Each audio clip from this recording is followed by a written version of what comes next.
We are the Church of the Good Shepherd, CGS Philippines, and you are welcome. We invite you to like, share, and engage with our live stream. Calling all disciples, let us grow together. Join our online classes and learn how to live and engage in our life class process. To all potential leaders of Christ, get involved in our School of Leaders 1, 2, and 3. Prayer is our weapon. Be part of our daily morning prayer every day at 5 o'clock.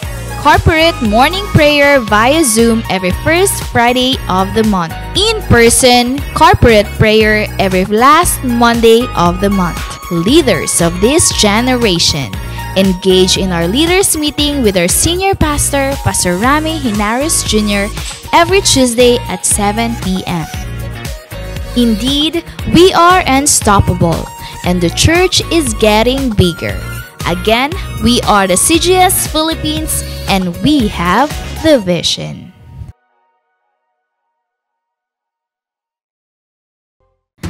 The Church of the Good Shepherd, CGS Philippines, is a vision-driven church committed to manifest and apply the G12 core values. I am a true disciple, Christ-likeness and multiplying ministry. Caught by the vision. Understand, live, and transmit the vision. Committed to sell life. Evangelism, leadership development, and multiplication. Passionate spiritually. Devotional life, prayer and fasting, and holiness. Submission to authority. Love, honor, and respect my leaders. Commitment to time. Manage and invest my time for the kingdom. Lifelong relationship. Accountability and responsibility. I love equipping and training. Training is my happy hour. I am a leader of 12 disciples. I am born to multiply. Accomplishing church goal setting. I support, help, and fulfill the goals. I want to see my church grow. Pray, work, and invest. The importance of young people. I will prepare the next generation.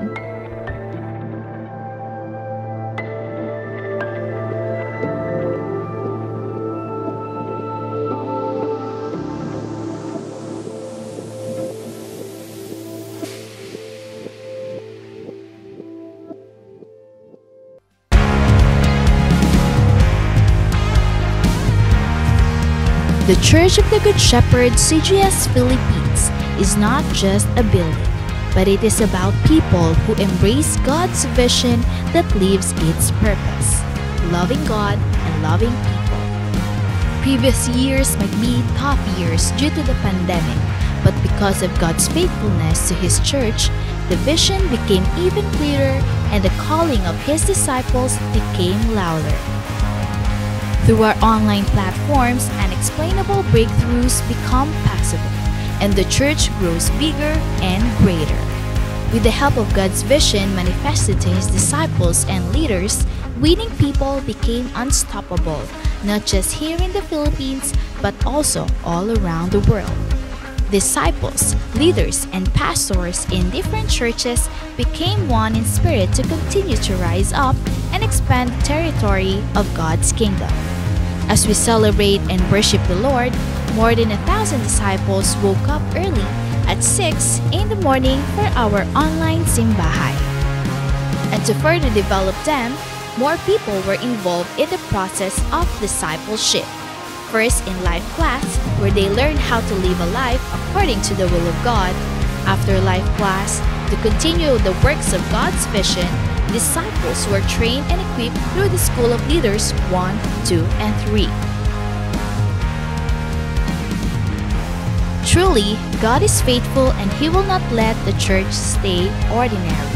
This year, as the vision goes further, some of the pastors and leaders began to go to the places reached by our online platform. Together with Pastor Rami and Pastor Adele, the church visited some places in the Philippines to connect and expand God's kingdom, the church, and His vision. All these things happens because pastors, leaders, and disciples in different churches and places are committed to prayer every morning and evening. The vision will never stop, and His people will never be silent.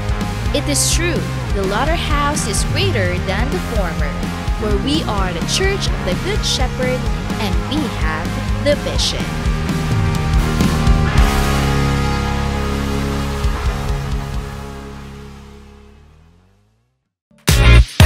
We are the Church of the Good Shepherd, CGS Philippines, and you are welcome. We invite you to like, share, and engage with our live stream. Calling all disciples, let us grow together. Join our online classes and learn how to live and engage in our life class process. To all potential leaders of Christ, get involved in our School of Leaders 1, 2, and 3. Prayer is our weapon. Be part of our daily morning prayer every day at 5 o'clock.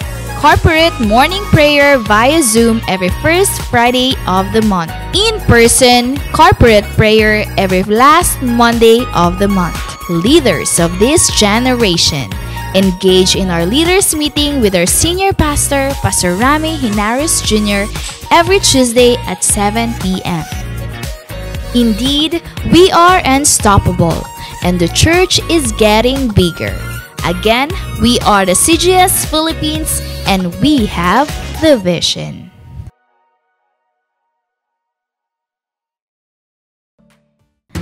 The Church of the Good Shepherd, CGS Philippines, is a vision-driven church committed to manifest and apply the G12 core values. I am a true disciple, Christ-likeness and multiplying ministry. Caught by the vision. Understand, live, and transmit the vision. Committed to sell life.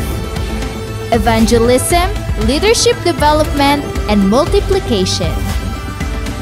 Passionate spiritually. Devotional life, prayer and fasting, and holiness. Submission to authority. Love, honor, and respect my leaders. Commitment to time.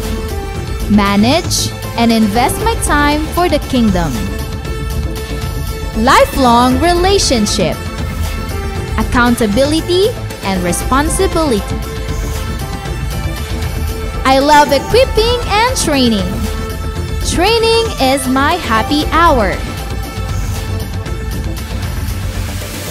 I am a leader of 12 disciples. I am born to multiply. Accomplishing church goal setting. I support, help, and fulfill the goals. I want to see my church grow. Pray, work, and invest. The importance of young people. I will prepare the next generation.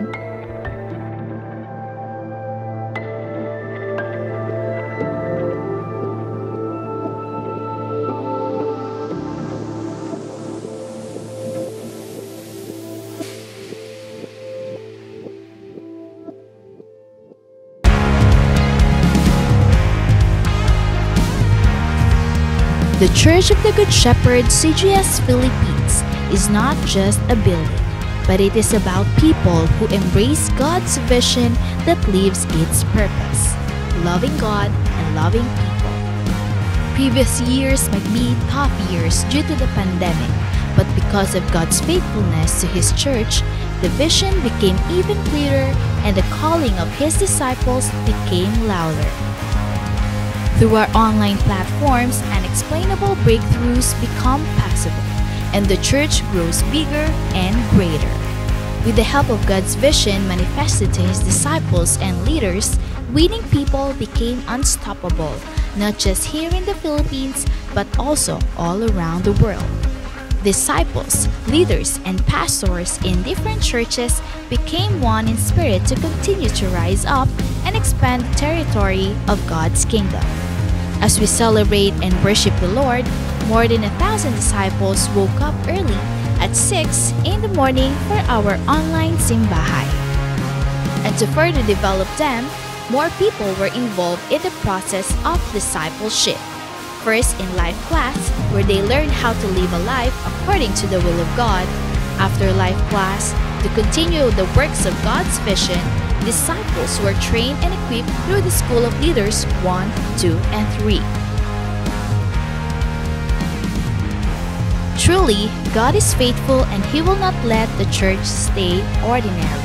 This year, as the vision goes further, some of the pastors and leaders began to go to the places reached by our online platform. Together with Pastor Rami and Pastor Adele, the church visited some places in the Philippines to connect and expand God's kingdom, the church, and His vision. All these things happens because pastors, leaders, and disciples in different churches and places are committed to prayer every morning and evening. The vision will never stop, and His people will never be silent. It is true, the latter house is greater than the former, where we are the church of the Good Shepherd, and we have the vision.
Magandang umaga muli sa ating lahat and welcome sa ating morning simbahay. Ating wini-welcome lahat nating mga pastors, mga leaders natin, mga cell group members, lahat ng mga disciples na kasama natin, at lahat ng mga invites ay ating wini-welcome. Lahat ng tatay at mga nanay, lahat ng mga kabataan na kasama natin ngayon, buong pamilya sa kanilang mga tahanan ay ating wini-welcome sa umagang ito. Saang lugar man po tayo na nasa Luzon, Visayas at Mindanao, at ganoon din po ang ating lahat ng mga kapatid na nasa labas ng bansang Pilipinas ay ating wini-welcome. Kaya sa umagang ito, we really praise God dahil magkasama po tayo even in our online platform because we believe God cannot be confined in four walls. At nating alam na ang Diyos ay hindi nalilimitahan. At alam po natin siya ay hindi nalilimitahan sa isang location, sa isang lugar lamang, kundi siya ay kahit saan nandoon ang Diyos natin because He is God. God is everywhere. That is why ang online platform ay isang angkop na pagtitipon nito dahil hindi nagagapos ang salita ng Diyos. Kaya sa umagang ito mga kapatid, you are welcome sa ating pagsasama muli sa ating morning simbahay. Simulan natin ang lahat sa ating panalangin. Dakilang Diyos na makapangyarihan sa lahat, maraming salamat sa panibagong buhay at lakas na pinagkaloob mo sa amin. Patuloy ka pong mangusap sa aming kalagitnaan. Ikaw po ang magministeryo sa lahat ng mga narito na kasama namin sa aming morning simbahay every Sunday. Pagpalain mo lahat ng kasama namin, Panginoon, sa ang lugar man sila ngayon, sa ang dako man sila, O Diyos, ng bayan, ng syudad, ng bansa. Alam namin, Panginoon, kalooban mo na ikaw ay kasama namin sa pagsamba sa oras na ito. Kaya pinagkatiwala ko po sa iyong lahat. Let your Spirit move and work in the heart of everyone, O God. Itong aking panalangin sa pangalan ni Kristo Jesus. Amen. Damhin po natin ang mga mensahe ng awiting ito, dadalhin sa atin ng CGS Philippines Worship Team.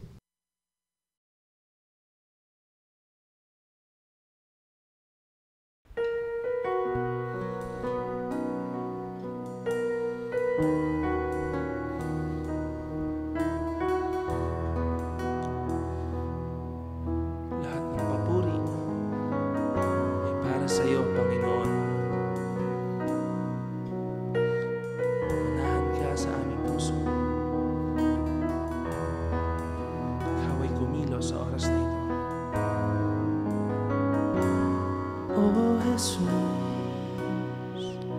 ikaw lamang ang buhay ko.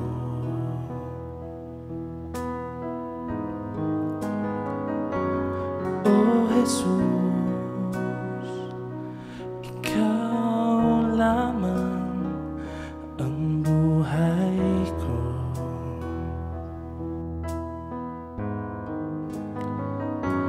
Ikaw ay sapat, wala nang iba. Kaligayahan ko, kaganapan ko, ikaw lamang, sa'yo lamang sumasamba, magpupuri, maglilingkod sa'yo.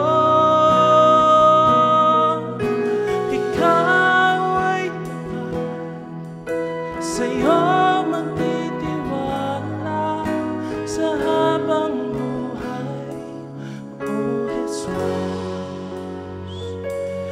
ikaw lamang, oh ikaw lamang, Jesus.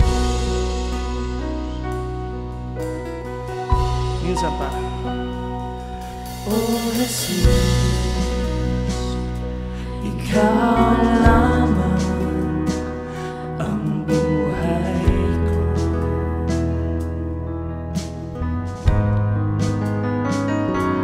Oh Jesus, ikaw lamang ang buhay ko.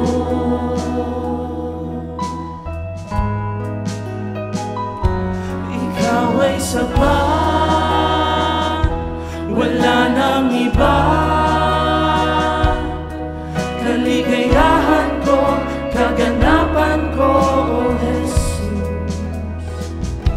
Ikaw ay sapat,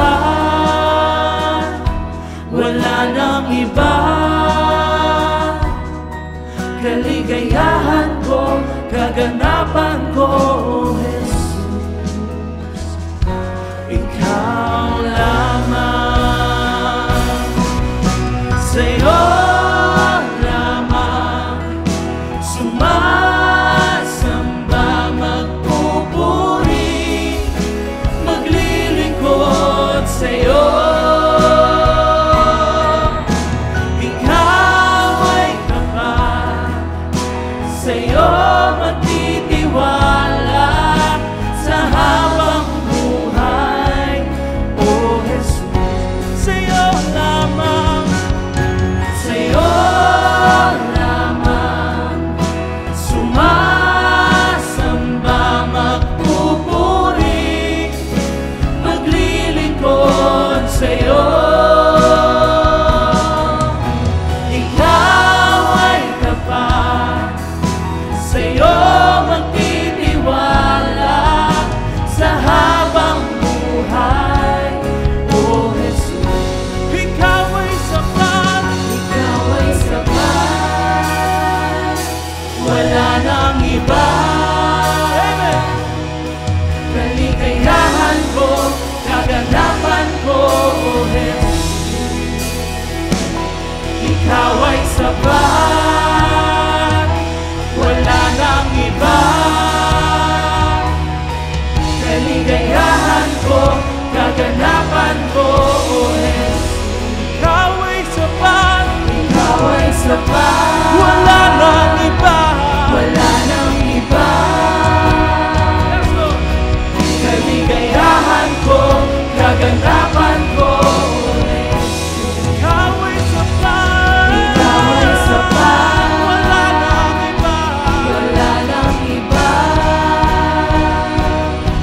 Kaligayahan ko, kaganapan ko, O Jesus.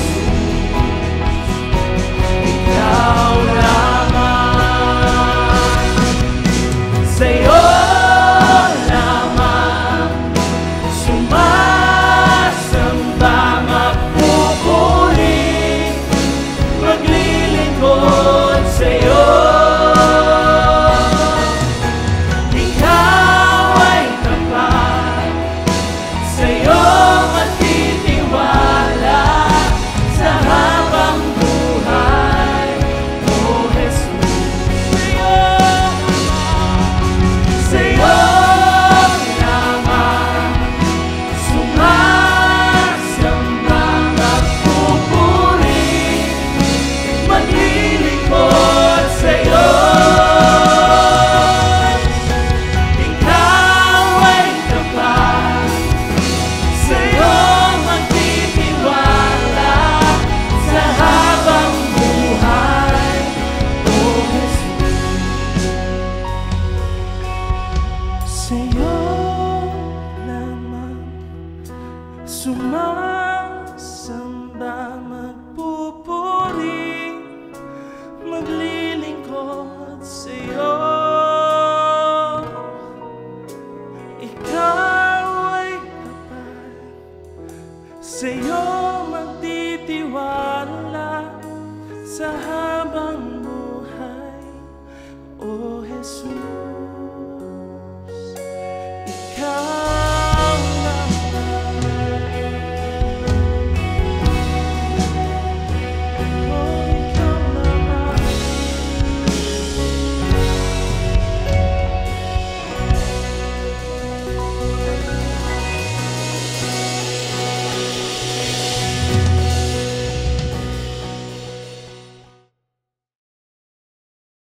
Salamat sa mga mensahe na ating narinig na pinangunahan ng CGS Philippines Worship Team.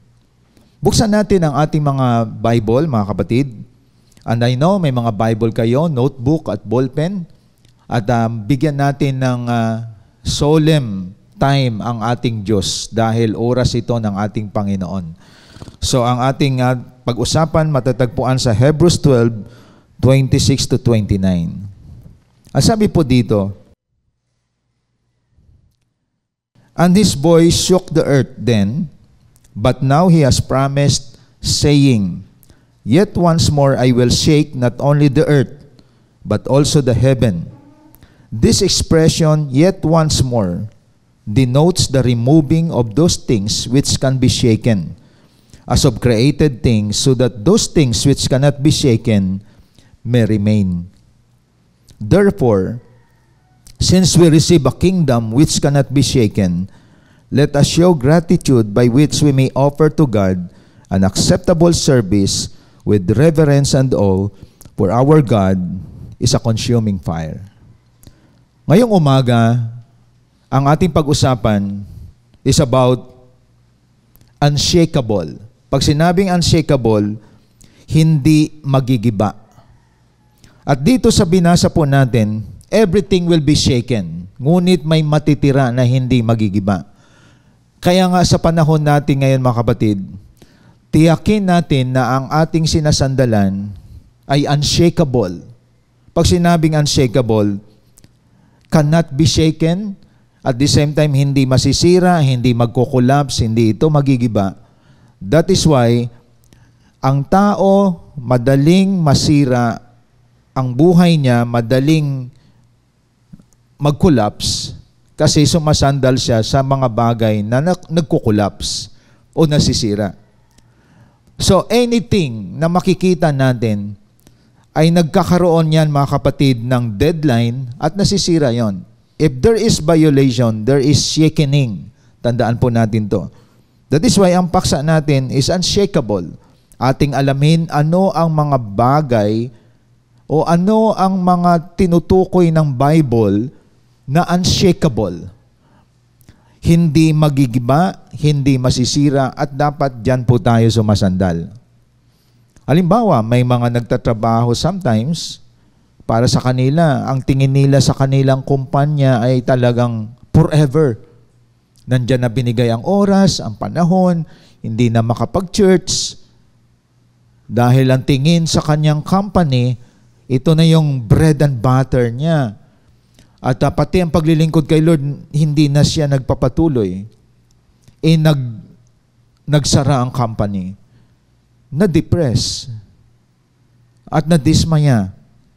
Kasi ang sinandalan, nagigiba eh. Tandaan natin, the company is shakeable. Even businesses ay shakeable yan. No? Nasisira po yan. Kaya nga dapat, alamin natin ang mga bagay na hindi siya natitinag. Hindi siya nasisira. Number 1, ano ang tinutukoy ng Bible na hindi nasisira? Kasi sabi nga dito, I will shake not only the earth but also the heaven. So time will come, liligligin ni Lord ang mga pangyayari sa mundong ito. Pati yung pananampalataya mo, liligligin niya yan. This expression once more denotes the removing of those things which can be shaken, at ang mananatili lamang, those things which cannot be shaken, may remain. Mananatili yung mga bagay na hindi nasisira o hindi magigiba. So may mga bagay tayo na dapat malaman sa umagang ito. Kasi sometimes, nasishake yung family. Kaya nga minsan may hiwalayan eh. Nasishake ang mga family, nasishake ang mga relationship. Kaya importante itong ating pag-usapan ngayon. Ano yung mga hindi nasisira? Hindi siya nagigiba. Hindi siya matitinag. Number 1, the Word of God. That is in Matthew 24, verse 35. Ano sabi sa Matthew 24, verse 35? Heaven and earth will pass away, but my words will not pass away. Ibig sabihin, lilipas ang langit at ang lupa, ngunit ang salita ko ay mananatili magpakailanman. Kaya alam nyo mga kapatid, ang Biblia marami ng panahon, dekada, centennial, sinusunog ito ng mga communist. Pero nananatili pa rin ang salita ng Diyos. So nakikita natin, isa sa mga unshakable is the Word of God. Kaya nga dapat ang buhay natin, nakasalig tayo sa salita ng Diyos. mga kapatid. So, ibig sabihin, ang pinaka-manual ng tao is the Word of God. Once na may violation tayo sa Word of God, hindi masisira ang Word of God, ikaw ang masisira. We are shakeable if we don't obey the Word of God.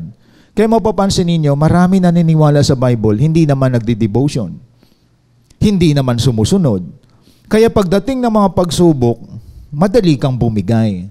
Kasi sumandal ka sa mga sabi-sabi ng ibang tao.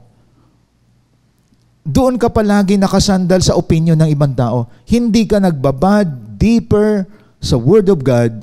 Kaya ang prinsipyo mo sa buhay, shakening siya. And sometimes, nagbabago-bago tayo kasi wala kang pundasyon.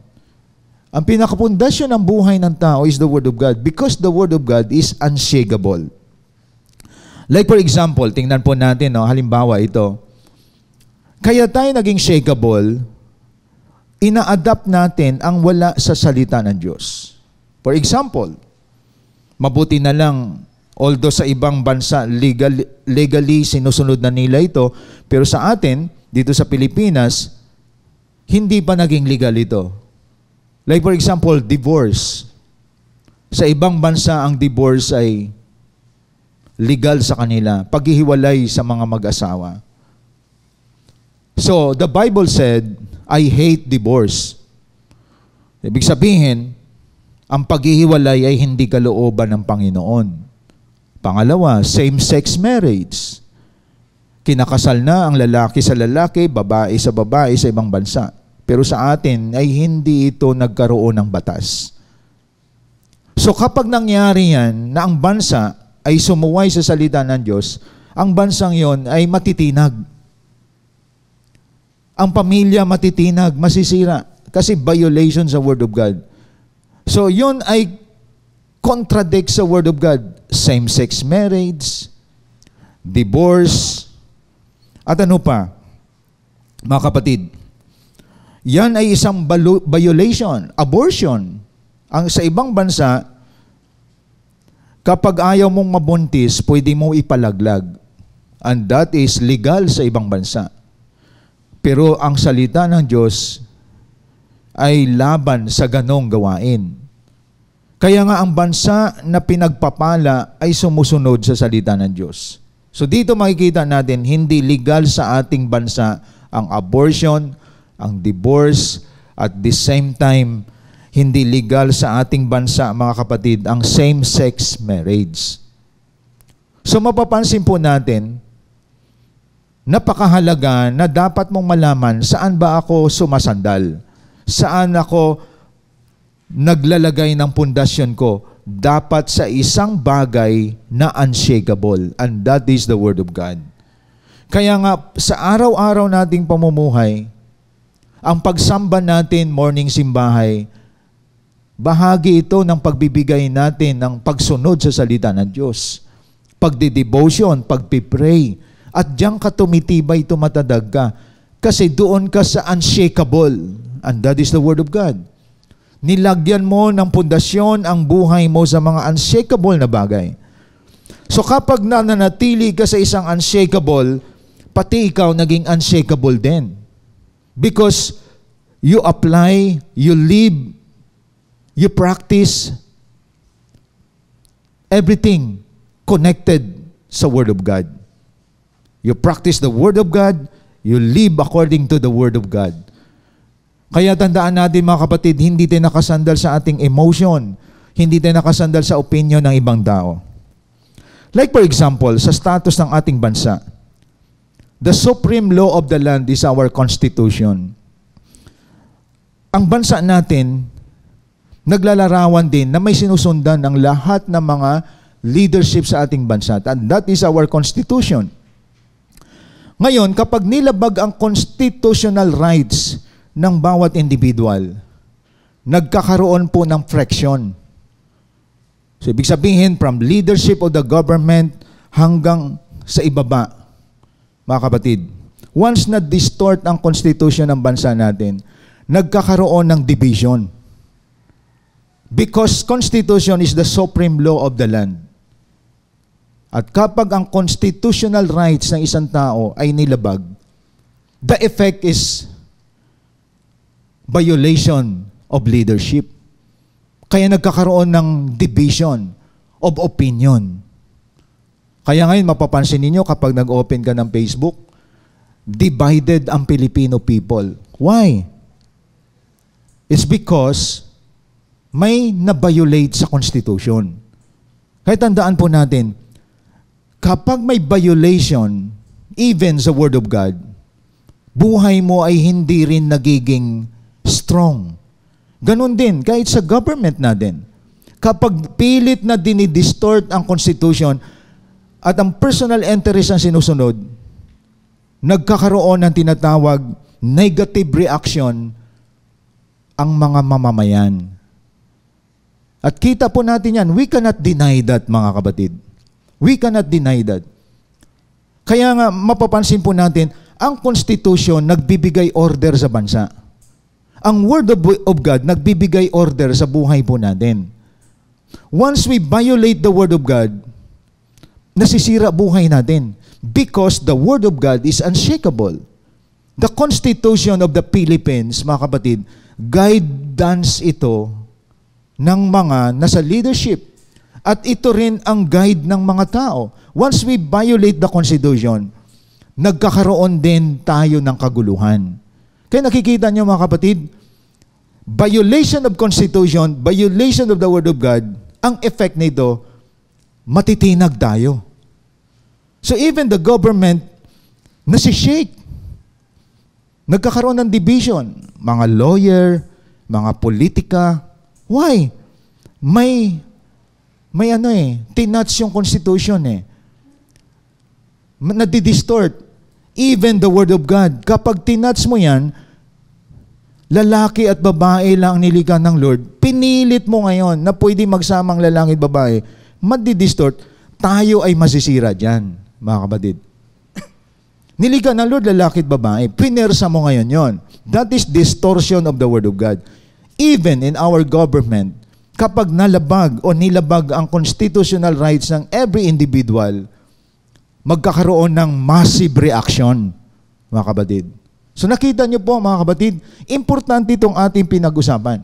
It's all about unshakable. Ibig sabihin, never touch and go against the Word of God. Kasi masisira ka. Mga kapatid, ang Constitution, ma-amend. Pero ang Word of God, hindi mo kayang i-amend yan. Hindi mo kaya i-revise yan. It was already final and it was already written, mga kapatid. Kaya dito nyo makikita ngayon, sa ating present time, we need to know saan ba ako sumasandal. Ang pamilya ko, shakeable to pag walang Word of God. Ang government, magiging shakeable yan kapag hindi nakasalig ang journey sa Constitution.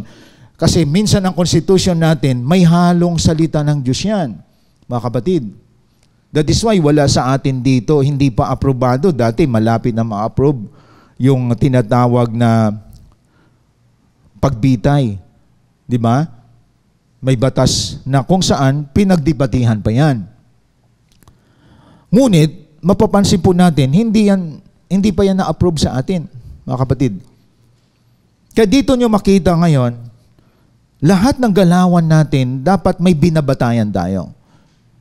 So, sa mga decision making natin, dapat nakasalig tayo sa isang bagay na unshakable so that you live unshakable life. Kaya iba minsan may doubt, may confusion, iba kinakapitan Di ba? Kumakapit tayo sa mga bagay na nasisira. Dapat kumakapit ka sa mga bagay na hindi nasisira, hindi natitinag dahil may effect yan sa iyo. Kaya dito ngayon, binabalik tayo, never underestimate the Word of God because if you go against the Word of God, you go against God because this is the Word of God, mga kapatid. Aba, maraming Kristiyano, ang tagal na. Hindi pa rin lumalago, hindi pa rin umuunlad ang spiritual life, naniniwala sa Word of God ni hindi natapos basahin ang salita ng Diyos sa isang taon. Ayon. So puro forma lang, pero matitisurin, matampuhin, maramdamin. Tapos palipat-lipat ng mga church. Why? Wala siyang unshakable na hawak eh. Ang kanyang hinahawakan, emotion niya, buhay ng may buhay. Maraming Kristiyanong ganyan, no? Mga palakang Kristiyano, mga palitaw na Kristiyano, lulubog lilitaw. Why? Hindi siya nakapundasyon sa unshakable eh. And that is the Word of God. Kaya dapat makita nyo ngayon mga kapatid, number one unshakable is the Word of God. Heaven and earth will pass away, but my words will not pass away. Ang opinion ng tao nasisira. Ang prinsipyo ng tao nasisira. But the Word of God is forever yan. That is why we need to live according to God's Word, mga kapatid.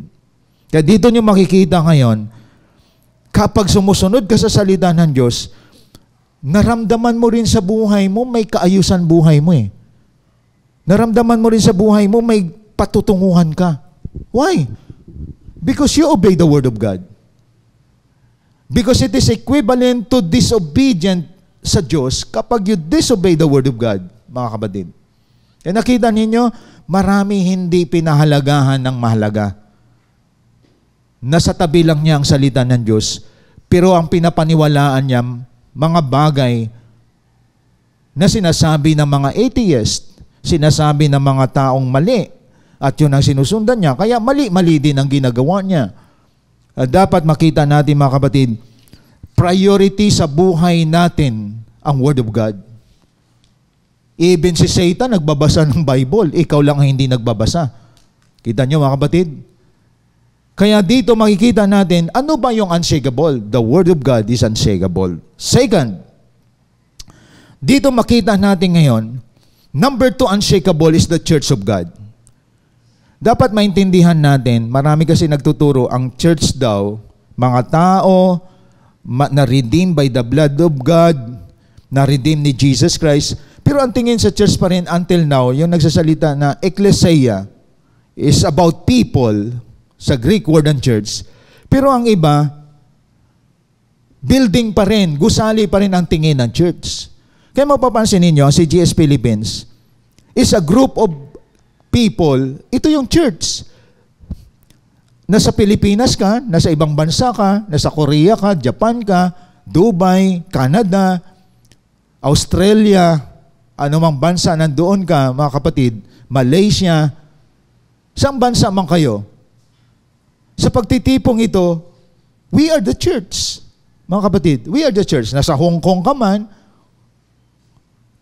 anong Asian country ka man, nasa Europe, nasa ibang bansa, nagtitipon tayo. Hindi physically, but spiritually. Sa iba't ibang dako po tayo. And that is the church because the church is people. Our people. Ang church ay mga tao. Hindi po ito gusali. Kasi nagtuturo iba ng church, pero sa gusali pa rin ang tingin. Kaya mapapansin natin mga kapatid, we cannot destroy the church. Kaya pagtingin natin, may mga balita nga minsan, may persecution sa mga churches daw, sinusunog ang church. Hindi mo kayang sunugin ang church. Kung tingin mo ang church ay building, nasusunog yon. Pero ang mga tao na tinubos ng dugo ni Kristo, mga tao na nagkaroon ng salvation because of the head, Jesus Christ, the head of the church, you cannot destroy the church. Even hell cannot destroy the church. And you are the church. Ilang dekada, centennial na panahon pa ng mga apostol, sinisira ang church, hindi siya masisira. Why? Because the head of the church is Jesus Christ. Not the pastor, not the bishop, not the denomination. Pinaglalaban natin minsan denomination, pero hindi natin alam, maraming mga nabago na ligtas ang buhay, nagtitipon, like for example dito, nakikinig ng salita ng Diyos dahil niligtas siya ng Panginoon at ang buhay niya umaayon sa salita ng Diyos, belongs siya sa church. Tingnan natin ang Matthew 16 verse 18. Anong sabi sa Matthew 16 verse 18? Ang sabi po dito, I also say to you that you are Peter, and upon this rock I will build my church, and the gates of Hades will not overpower it. See, nakita natin? Dito pinakita ni Jesus Christ, kahit ang pintuan ng impyerno cannot destroy the church. Masusunog mo yung building. Mapapabilanggo mo ang mga mananampalataya. Pero hindi yan masisira. Kahit marami ngayon nagsishare ng gospel sa mga communist country, pero ang church patuloy na lumalaki. Because the church is not a building but people redeemed by the blood of the Lord Jesus Christ. So even Hades or hell cannot overpower it. Because you are the church, mga kapatid. Kaya nga dapat tandaan natin, if we have physical family, always remember this. You have spiritual family. Ang spiritual family, ito yung pagtitipon katulad nito. Tayo ay magkapamilya. Cell group is a community of family. Kaya pag belong ka sa church, napangalagaan ka. Kaya tandaan natin to, if you are a believer, disciple, or leader, saan ka man ngayon, dapat belong ka sa isang spiritual family. Kasi ang church, nagtuturo ng kaligtasan, ang church nagtuturo ng pagpapatawad, ang church nagtuturo ng pagka-Diyos ni Jesus Christ. Diyan tayo tinuturuan ng mga katuruang galing sa salita ng Diyos. Ginagamit ng Diyos ang church. Ang church nagtuturo ng discipleship, ng leadership. Ang church nagmo-mold, nagbi-build sa buhay ng bawat isa.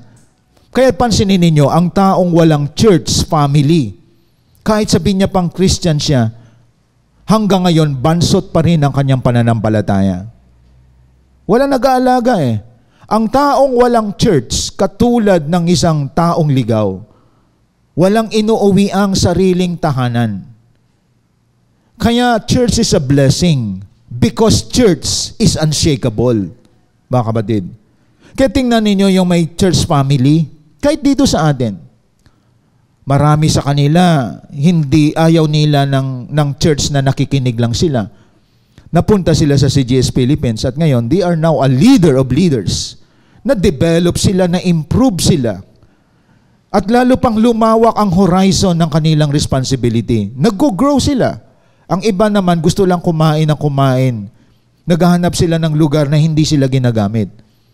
At yun ay isang malaking wrong orientation sa mga belong sa church. If you belong to the church, na-build ka, you build people. Na-mold ka, you mold people. Na-disciple ka, disciple people.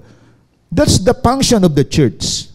Kaya tandaan po natin, sinasabi ko nga, kung belong ka sa church, at hindi ka nagpapadisciple, you don't believe discipleship, equivalent yan sa you don't believe God. Alam nyo ba na ang discipleship, kapag nireject mo yan, nireject mo rin ang Diyos. Hanap ako sa ibang church yung walang discipleship, yung fellowship lang ang gusto ko. Pero hindi nyo ba alam, galing sa bibig ni Jesus Christ ang discipleship. And Jesus is the mastermind of discipleship. That is why, ang pagtalikod sa discipleship ay pagtalikod kay Kristo. Dahil si Kristo nagtuturo ng discipleship. Si Kristo ang puso ng discipleship. At yan ang tinuturo ng church. Ang church nagtuturo ng prayer. Ang church nagtuturo ng devotion. Ang church nagtuturo sa paggalang sa magulang mo. Ang church nagtuturo ng tinatawag natin healthy relationship sa family. Mga asawang lalaki, mahalin ninyo ang inyong mga asawang babae. At mga asawang babae, mahalin ninyo ang inyong magpasakop kayo sa inyong asawang lalaki. So sa church lamang matatagpuan ang mga kaayusan kung paano mo patakbuhin ng tama ang pamilya mo. Paano ka mag-build ng relationship sa kapwa mo. Paano mo mahalin ang Diyos kung wala kang church. Di sabog-sabog buhay mo. Di ba? Puno ng pagsuway ang buhay mo. Kasi wala kang church eh. So dapat, tandaan natin, ang mga unshakable na tao nasa unshakable place. And the unshakable place, nasa unshakable gathering. At ano yon? The church. Kaya mapapansin ninyo, kahit nasa online simbahay tayo, we gather thousands of people. We have hundreds of leaders. Ito yung church. That is now the culture of our church. We develop discipleship. At nakikita natin, we respect one another. And we obey God. Saan mo makukuha yan? Hindi sa inuman. Hindi sa mga illegal practices. Nilalayo ka sa mga unrighteousness deeds. Nilalayo ka sa mga illegal work. Nilalapit ka sa mga divine work of God. Nagsiserve ka. At yun, alam nyo ba ang church? Magpasalamat ang gobyerno dahil may church. Dahil tinuturuan tayong mamuhay ng matuwid, layuan ang mga illegal drugs, lumayo sa mga illegal gambling, lumayo sa mga vices. Mga kapatid, kaya nga kung ikaw ay obedient citizen of the land, it's because you obey the Word of God and you belong to a church. Ang church nagtuturo sa atin na magpasakop, mga kapatid. Sa namamahala sa atin, magpasakop tayo sa ating pamilya, sa ating tatay, nanay natin, magpasakop tayo sa church. Kaya mapapansin ninyo, ang mga taong belong sa church at nagpapadisciple, sumusunod sa sinasabi ng church, nakita nyo, napabuti buhay nyo. At malaki ang kaibahan mo sa mga taong walang church. Chismis ang kanilang pinagkabalahan. Puro pagkain at kumita ng pera ang pinagkabalahan nila. Ang pamilya nila, maliit pa ang bata, nagmumura na. English lang. Kaya social na pagmumura. Di ba? Pero ang bata, hindi nahubog ang kanyang buhay spiritual. Hindi kilala si Jesus Christ. Ang kilala si Pokemon. Kita mo yan, mga kapatid? Mga monster na mukha ang kilala. Tapos, iiyak ka kapag anak mo naging addict. Iiyak ka kapag ang anak mo hindi siya na-mold sa divine wisdom of God. Maraming mga bata hindi alam salita ng Diyos. Sumablay pa, tawag kay Jesus, Papa Jesus. Sablay pa. Kita niyo mga kapatid? Kasi ang parents din sablay eh. Kaya tandaan natin, we need to have a commitment to our church. Ang church na nagtuturo ng matuwid na pamumuhay. So this is our second family. Kapag ang pamilya mo ay masasabi natin dysfunctional family, ang church ang sumasalo. Ang tatay hindi nagpa-disciple. Mabuti ang anak nagpailalim sa spiritual family, nagpa-disciple. Paano mag-disciple ang tatay? Addict. No? Addict sa porn. Addict sa alak. Addict sa droga. Pero ang church ginamit ng Lord para maraming tatay ang mabago ang buhay. See? Nakita niyo kapatid? Because the church is unshakable. Our family is shakeable. Kapag ang tatay ay addict, sira na pamilya nun. Mga kapatid. Di ba? Pag uwi ng bahay, bubugbugin ng asawa. Kaya yung mga nagbubugbog ng asawang babae, nakatikim ng droga yan. Kita nyo mga kapatid? Nadidistort kasi ang Word of God. Nakita nyo po? Kaya like what I said, anything na may batas at sinira yan, nagkakagaroon ng effect sa pamilya at kahit sa bansa po natin. Mga kapatid, nagkakaroon ng chaos movement. Nagkakaroon ng divisive opinion and principles ng tao. Why?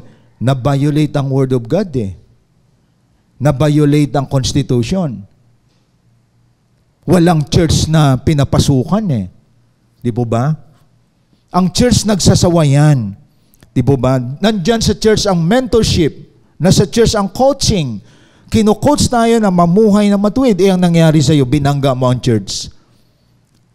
Mas gusto mo pang sumama sa mga wrong people kaysa sa church. Hindi ka nagpa-disciple. Like what I said, our main direction sa church, ma-disciple kayo lahat. Kaya like what I said, if you resist and reject discipleship, you resist and reject God. You mock God if you don't submit to discipleship. Biro mo yon, kinakantsawan mo ang discipleship, katumbas yan sa pagkantsaw mo sa Diyos. Galing sa Diyos ang tinuturo natin dito, mga kapatid. Tingnan niyo yung mga na-disciple. Nahubog ang buhay nila, pamilya nila, naisama nila, mga anak nila. Naging respectful ang mga anak. And that is ideal family. Yun ang legacy na pwede mong iwan ngayon sa iyong pamilya. Ang hindi nagpapadisciple, bastos ang bibig ng mga anak, ang magulang bastos din. Palaaway, negative palagi ang utak. Walang discipleship, walang nagme-mentor At hindi binavalue ang church. Pupunta sa church, lipat naman sa ibang church. Gusto yung mga church na may sayawan, may fellowship. Yung church na kung saan, gawin mo lang gusto mo. Basta may fellowship tayo. Pero walang correction ng church. Walang rebuke ang church. Hindi nagtuturo ng langit at impyerno. So mapapansin natin mga kapatid, that is shakeable life. That is why we need to lean on to the unshakable. And that is the church. Mga kapatid. Kaya dito nyo makikita, saan ako nakasandal? Nakasandal ba ako sa mga nagigiba o nasisira? Dapat ang Word of God ang sandigan ko. Ang church ang sandigan ko. Ito yung spiritual family ko. Minsan ang iba sumasandig sa barkada. Ang barkada ay lutang lahat. Ang barkada ay hindi din naging good influence. Kaya sira din buhay. Nakita niyo mga kapatid? Kaya let us go back to our church, a church that teaches discipleship, winning soul. A church that teaches about hell and heaven. A church that teaches the right doctrine. That Jesus is man and God. Nakita niyo mga kapatid? Dapat nasa right track tayo. Ang church na kinukorek ka, inaayos ka, ang church na nile-level up ang paglilingkod mo sa Lord. Hindi ka kinukonsente, mga kapatid. Kaya church is not a building. Marami na ako napuntahan ang tawag nila sa kanilang building ay church. Walang tao. Walang tao. Pag sumamba sila, marami pang upuan kaysa tao. Kasi ang connotation ng church sa iba, maganda building, may parking lot. Kaya ang church, you cannot stop the church. It is unshakable because it is people. Saan mo man yan dalhin, ma-physical o mapa-online, nandyan yan. Nagpa-flock ang mga tinubos ng dugo ni Kristo kapag ang pinag-usapan, Word of God. At ang church ay palaging gutom at uhaw sa salita ng Diyos. At kayo yon mga kapatid. Saka nakakita millions of people nagising ka para makinig ng salita ng Diyos. Why? Because you belong to the church. Ang church ay hindi nakukonfine sa tinatawag nating denomination o religion. It's all about relationship with the Lord Jesus Christ. Kaya dapat maintindihan natin yon mga kapatid. Kaya dito makikita ninyo, no one can destroy the church. You can destroy the building, but you cannot destroy the church because the head of the church is the Lord Jesus Christ. Nakita nyo po? Kaya kayo po na may church at nasa church na CGS Philippines, nakikita nyo kapag sumunod ka sa mga katuruan, you enjoy living according to God's Word. Makikita mo, iba pamumuhay mo. Hindi ka namumuhay like the world. You live according to the Word. But you don't live according to the world. May kaibahan yun, mga kapatid. Nakita nyo, nagkakaroon ka ng accountability dahil may discipler ka. Nilalagyan mo ng limitation ang sarili mo. Dahil alam mo, kapag lumabas ka sa boundary, magkakamali ka. You allow someone to coach your life. Malaya ka pero hindi lahat ng kalayaan mo ay inaabuso mo. Mga kapatid. Why? You put boundary to your life na pleases sa head ng church. Hindi pleases kay pastor, kundi nakakalugod sa Diyos. Kaya naway makita ninyo mga kapatid sa umagang ito, I must remain sa mga unshakable. I must love my church. Dito ako inayos na maging tamang tao. Dito ako hinubog. Kaya pag lumabas ka sa church, where you belong, kita mo buhay mo, chaos. Ang buhay mo walang direksyon. Mga pangangatwiran mo mali. Nagmumura ka na. Takbo ng isip mo, negative na. Hindi ka nagpaalaga eh. Di ba? And that is not the design of God. The design of God is you have spiritual family. Design yun ng Lord. Kaya nakikita mo, ikaw din mismo nagbe-benefit because you humble yourself and you submit to your church, mga kapatid. At nakikita mo, malaking tulong ka sa ating pamahalaan. Hindi ka adik. Wala namang church na ang mga sumasamba puro adik. Wala. Kasi nabago nga, naging adik sila kay Lord. Di ba? Na-adik na sila sa salita ng Diyos. Na-change ang buhay nila.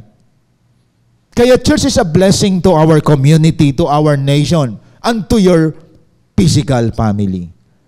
Di ba dati lumalaban ka sa parents mo? Ngayon kahit mali ang parents mo, nagsasubmit ka sa parents mo eh. Kita niyo mga kapatid? Hanggang makuha mo na mga parents mo, nilapit mo na sila sa Lord. Kaya nagpapabago sa atin, hindi church, kundi ang ulo ng church, si Kristo. Mahirap yan kasi ang iba nasa church, hindi pa rin nabago buhay. Bad testimony pa rin sa pamilya nila. Kita niyo mga kapatid? Kaya dapat connected tayo sa head of the church. Dito natin dapat maunawaan yan. Kahit sumama ka sa church, ugali mo wala pa rin pagbabago. Buhay mo hindi pa rin nagbabago, sumama ka lang. Hindi ka nagpasakop kay Kristo, masisira rin tayo, mga kapatid. Kaya dapat maunawaan ninyo, ang church, instrumento ng Diyos na handa ka magpahubog dyan. Magpa-mold, magpa-build, magpa-rebuke, magpa-correct. Dyan ka, hanggang lumabas ka na isang mabuti at tamang tao. Naging extension ka ngayon ng blessing ng marami. Na nasa kadiliman, naabot mo sila. And that is the church. That is unshakable. The third, unshakable, is the kingdom of God. That is in Hebrews 12:28. Anong sabi sa Hebrews 12:28? Therefore, since we receive a kingdom which cannot be shaken, let us show gratitude by which we may offer to God an acceptable service with reverence and awe. For our God is a consuming fire. So very clear sa atin dito mga kapatid. We have a kingdom which cannot be shaken. At anong kingdom yon? That is the kingdom of God. Pag kingdom of God, hindi po yan yung makikita nyo sa Europe na may hari, may mga sundalo, may kabayo. Ang kaharian ng Diyos na tinutukoy dito is spiritual. The reign of God. The rule of God. Kaya pansinin ninyo, naririnig natin palagi ang Matthew 6:33. Ano sabi doon? May kingdom of God doon. Seek ye first the kingdom of God and His righteousness, and all these things shall be added unto you. So dapat maunawaan natin in a simple term. Ano ba ang ibig sabihin ng kingdom of God, Pastor? Nakita natin ang kingdom of God is unshakable. Ang ibig sabihin ng kingdom of God, pamamahala ng Diyos sa buhay mo. Ang Diyos, pag namamahala sa buhay mo, malalaman mo na you're inside in the kingdom of God, may kapayapaan ka. May kapanatagan ka. Meron kang security and direction of life. Meron kang love and forgiveness because you're inside of the kingdom of God. You allow God to rule in your life. And that is unshakable. Ano ba ang opposite ng kapayapaan? Kaguluhan. Malalaman mo na wala ka sa kingdom of God, magulo ang isip mo. Puno ka ng galit, puno ka ng puot, puno ka ng paghihiganti, puno ka ng hinanakit. You're outside of the kingdom. Hindi nagro-rule ang God sa buhay mo. Pero malalaman mo na you're inside of the kingdom. You have the forgiveness, you have the peace, you have the joy. You have the security, the assurance. Ibig sabihin, naging overcomer ka sa mga problem. Why? Because the King rules in your life. God is the one who reigns in your life. Ibig sabihin, ang Diyos ang namamahala sa iyo through the Lord Jesus Christ. Nakita niyo mga kapatid? Ang saklap kaya pag wala ka sa kingdom of God, araw-araw nagagalit ka, nagmumura ka, araw-araw nagtatampo ka, araw-araw na lang ay mainit ang ulo mo. Hindi yan paghahari ng Diyos. Araw-araw, mga bago na naman ang sinisiraan mong tao. Nabubuhay ka na lamang sa galaw ng mundo. But spiritually, you're outside of the kingdom of God. Kaya nga, if you are in the kingdom of God, you are unshakable. Mga kapatid, nakita niyo po? Kaya nga sinabi ni Christ, seek ye first the kingdom of God. Alam niyo bang pagsamba niyo ngayon? You're inside of the kingdom. Ang pagsamba niyo ngayon, mga kapatid, nasa loob ka ng kingdom of God. Yung nananalangin ka araw-araw, sumusunod ka sa salita ng Diyos. Once a week, meron kang mga cell group, community of people. Kapag may mga mentoring, you are in the fireplace. Ikaw ay nagre-reach out ng soul, you win soul, and you undergo discipleship, may mga training process. You are in the kingdom of God. And that's the kingdom of God. At you are unshakable person. Hindi ka nahihigop ng mundo. Hindi ka tumataya sa mga illegal gambling. Hindi ka manginginom ng alak. Wala kang mga vices. Why? Because you're in the kingdom. Mga kapatid, may nakita ba kayo sa kaharian ng Diyos, mga lasinggo ang nandoon? Mga naninigarilyo ang mga doon, nagdodroga ang mga nasa loob ng kingdom of God? Hindi.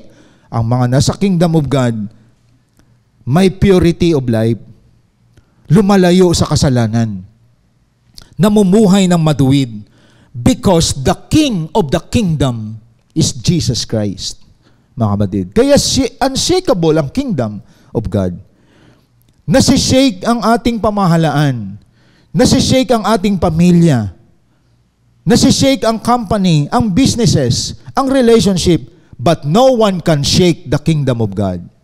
Tandaan natin yon, mga kapatid. Yung paghahari ng Diyos inaalaw mo sa buhay mo, nandyan ang kingdom of God. You forgive people, you love people, you are kind to people, you have the self-control, the fruit of the Spirit is in you. Nakita niyo, mga kapatid? Kaya tandaan po natin, ang taong pinamahalaan ng kaharian ng Diyos, no one can destroy him. No one can destroy you. Because you're in the kingdom of God. Di po ba, mga kapatid? Masarap na ang Diyos ang namamahala sa atin. Kasi pag pinamahalaan ka ng Diyos, nasa iyo ang favor ng Diyos. Nasa iyo ang blessing ng Diyos. Biro mo, patawarin mo yung mga taong gumawa ng kasamaan sa iyo. Di ba? Pinatawad mo yung mga taong maraming utang sa iyo. Biro mo yun, mga kapatid. Babalikan ka ng Lord ng mas tindi niyan. Biro mo, inaabot mo yung mga taong against the Word of God. Because you are empowered by God. You're empowered by the Holy Spirit. Because you are backed up by the King. Binaback-upan ka ng hari. And who is our King? The King of Kings, the Lord Jesus Christ. That is why no one can shake the kingdom of God. Mga kapatid. Kaya tandaan po natin, am I in the kingdom or am I outside of the kingdom? Sinabi ko na yon, kapag outside ka ng kingdom, magulo ang isip mo, may confusion ka, nadadaig ka ng problema, wala kang direction, walang taong nag-guide sa iyo. But if you are in the kingdom, there is benefit. There is blessing. Hinayaan mo ang Diyos, pamahalaan ka ng Lord. God is the one who controls your life. Pero pag wala ka sa kingdom, you are the one who control your life. You play God, kaya napapagod ka. Nairita ka sa buhay mo.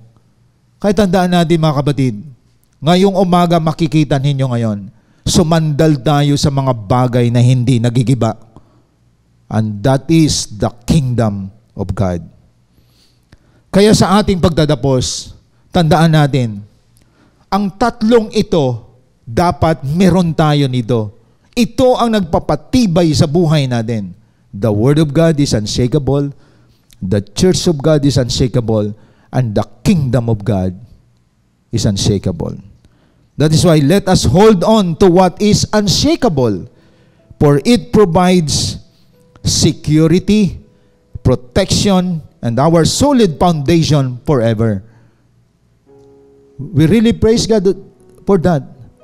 Our bedrock ay ang mga unshakable na bagay. Mga kapatid, if you are in the bedrock, pinakapundasyon, ay taglay mo ang isang hindi natitinag. Dumating man pagsubok sa buhay mo, hindi ka mauuga. Dumating man ang mga different opinion ng mga tao sa buhay mo, you know kung saan ka nakatayo. You stand on the Word of God. You stand to your church. And you are a blessing to your church. At the same time, you may remain in the kingdom of God. Naway sa umagang ito, sa panahong katulad nito mga kapatid, stay put tayo sa hindi nasisira at nagigiba. And we will always continue ngayon to walk according to God's will. At mamuhay tayo, sumandal tayo, tumayo tayo, maging pundasyon natin ang mga bagay na hindi natitinag dahil sa panahon ngayon, ligligan time ngayon to, mga kapatid. Nililiglig ngayon ang buong mundo. Pero alam mo kung saan ka nakatayo. Nakatayo ka sa hindi kayang ligligin ng mundo. Kaya purihin ang Diyos. Naway sa umagang ito, you know where you stand. Tumayo ka sa unshakable na binigay ng Diyos sa atin.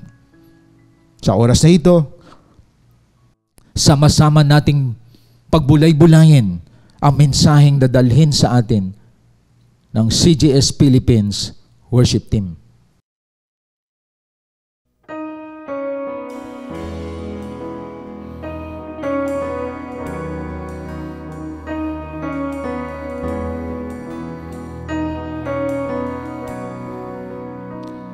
Si Yahweh ang tanging Diyos, may gawa ng lahat ng mabuti. Ang lahat ng nilikha mo'y sumasamba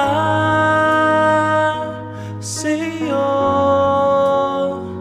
Ang aming bayan pinupuri ka, itinataas, dinadakila. Ang aming puso ay iisang umaawit sa iyo. Mapalad ang bayan na iyong ibinukod, mapalad ang bansang sa'yo lamang sumusunod. Maghari ka at manahan sa aming pagpupuri, ikaw lang, O Diyos.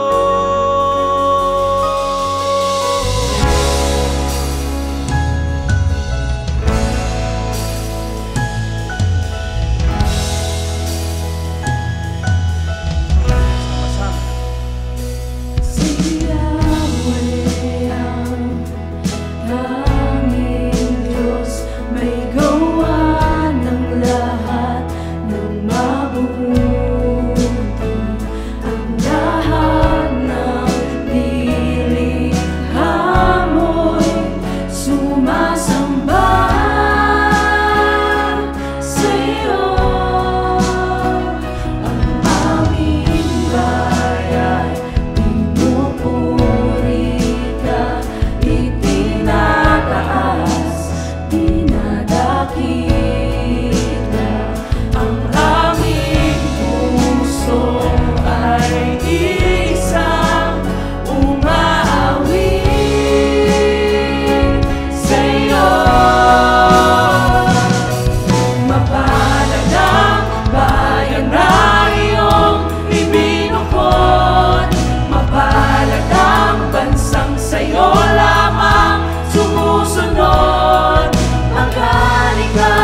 namin.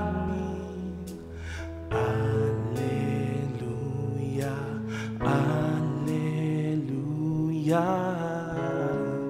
Pinupuri ka namin.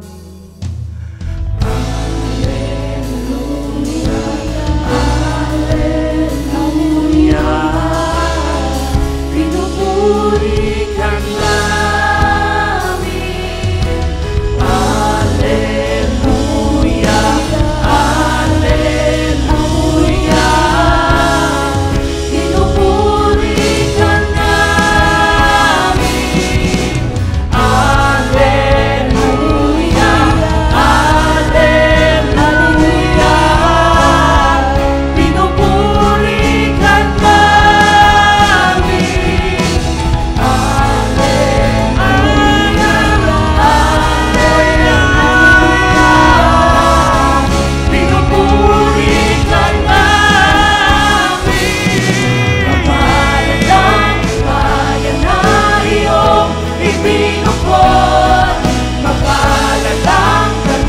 sa'yo lamang sumusunod. Magaling at manahan sa aking pagpupuri. Ikaw lamang Diyos. Mapalad ang bayan na iyong ibinukod. Mapalad ang bansang sa'yo lamang sumusunod. Magaling at manahan sa aking pagpupuri. Ikaw lamang Diyos. Ikaw lamang Diyos. Ikaw lamang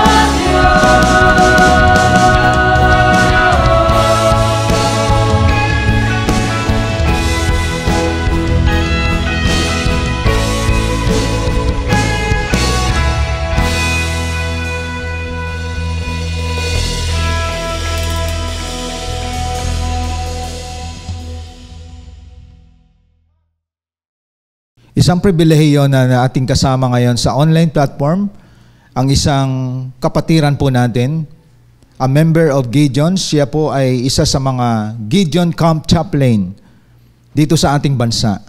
At tayo po ang CGS Philippines ay extended arm ng Gideons. Sa umagang ito mga kapatid, tinatawagan po natin si Brother Tito Martinez.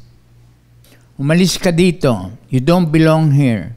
Ayan yung sinabi ng mga demonitos kay Sisto when he went down, yung pagbaba niya doon sa impyerno.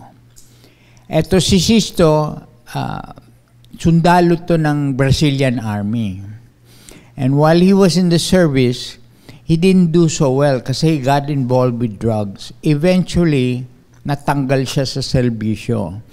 Tapos habang civilian siya, he also continued with his drugs and became a gun for hire. Eventually, as his life deteriorated, he said to himself na, wala naman akong silbi dito sa mundo, so magpapakamatay na lang ako. So he checked into a hotel and went to his room and injected himself with a lethal dose of narcotics para to kill himself. Then he laid down in his bed, and while he was waiting for the drugs to take effect, he changed his mind. Sabi niya, dediretso ako sa impyerno nito. So, in a panic, he changed his mind. So, he couldn't get up because the drugs were already taking effect on him. He couldn't get up. So in a panic, he turned around, and on the night table, he saw a Bible, such as this, and he grabbed it and put it in his chest and said, Diyos ko po, tulungan mo ako. Well, in Portuguese, pero he said, Lord, help me. And then he lost conscious. Dumiretso siya sa impyerno, And ayun, sinalubong siya ng mga demonito. Sabi niya, umalis ka dito. You don't belong here. And he felt the warm embrace of the Lord upon him, hugging him and carrying him out of his of hell. Okay, and eventually, he regained conscious, checked himself out, and he checked into a rehabilitation center and became one of their counselors there eventually. Now, this story was asked from a American missionary kung ano ba itong Gideon Ministry? Ano bang papel nito? So, he made kwento that story. Okay. I am with the Gideon International Association. Okay. We are one of the largest missions groups sa buong mundo. There are over 200,000 sa amin, spread over more than 200 countries all over the world. Okay, we are all volunteers. We belong to different churches, but we are all Christians, and we are all professionals. And likewise, also, when we have only one objective, and that's to lead people to the saving grace of Jesus Christ. And we do this by placing Bibles, scriptures, in certain designated places where the local church sometimes has a hard time reaching, such as schools from grade 5 all the way up to college. Okay, and then the military, the police, as well as all the city jails and the National Penitentiary, nagbibigay kami ng mga Bibles doon, spreading the word. And then with the hospitals, clinics, as well as hotels, motels. As you can see, if you go to any hotel, well, most of the hotels, you will see a Gideon Bible in the night table nila doon. Okay. Kami naglagay nun. We do that, and then we replace the ones that are worn out, or the ones that were taken home already. We replace that every year, and every year we give out these Bibles. Now, I am here to encourage you, your partnership with us. We are your extended missions arm ng local church. Okay. And you can help us by, our extension is you can help us by, number one, we need your prayer. Okay? This is a spiritual ministry. Ang daming challenges namin. We need the prayer cover. Okay? Number two, we need also the new members. We recruit our members from the local church. You join us. You can also join us. You can continue your partnership with us by joining us. Okay. Now, if you feel that the Holy Spirit is urging you to join us, then give your name to your pastor and your phone number, and I will call you and eventually give you an application form and pray that you also join us. Okay. And then last but not the least is financial. Okay. We'll continue to encourage you to sow seed into this ministry. This is a wonderful ministry. You will be blessed. Okay. And, although we give these Bibles for free, they cost a lot. Okay. These little Bibles is one. I think in school you guys already reached that. This is English version, and this is the Tagalog version. Each Bible costs 90 pesos just to print. To give you an idea, there is a school in CAA where there are 8,000 students. Okay, do the math. 8,000 times 90 is 720,000. One school.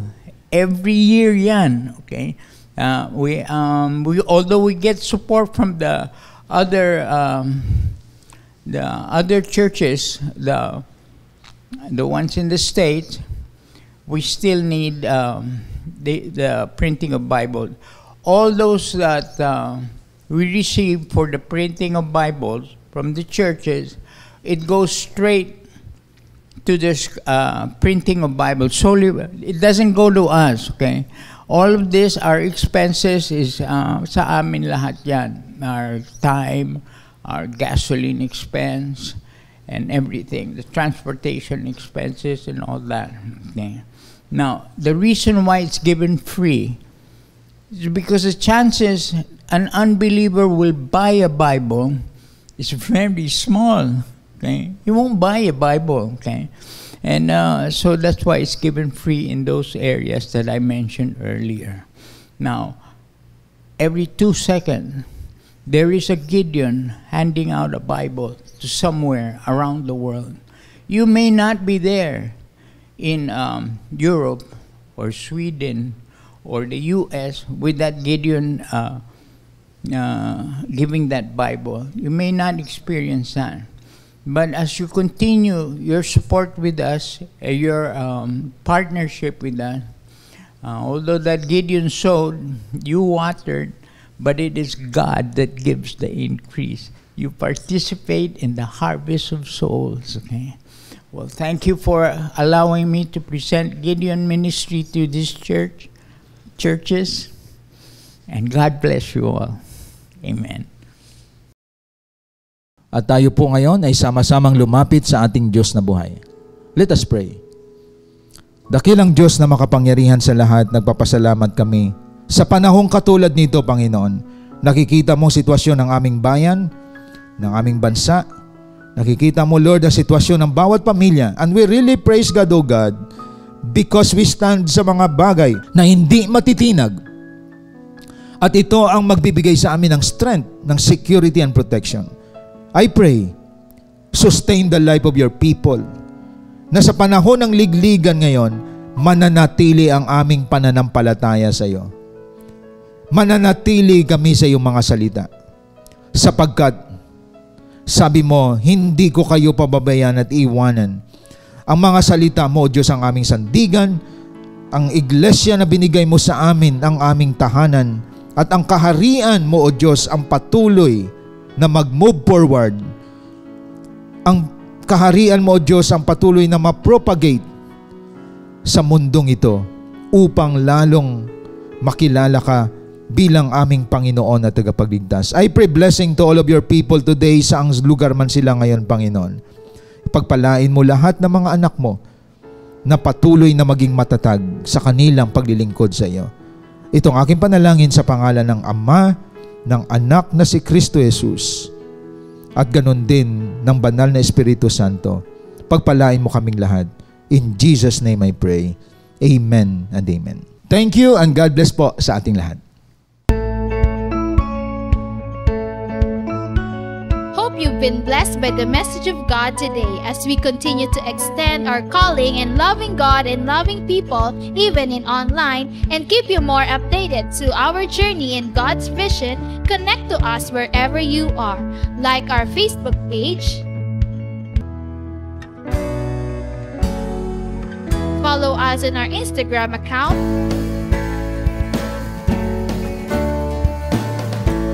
and subscribe to our YouTube channel. Be a blessing and always be updated. Are you blessed? Now it's time for you to become a blessing online by sending stars to support our local church and take part in our lot project. And be a cheerful giver through sending your tithes and offering to our GCash account.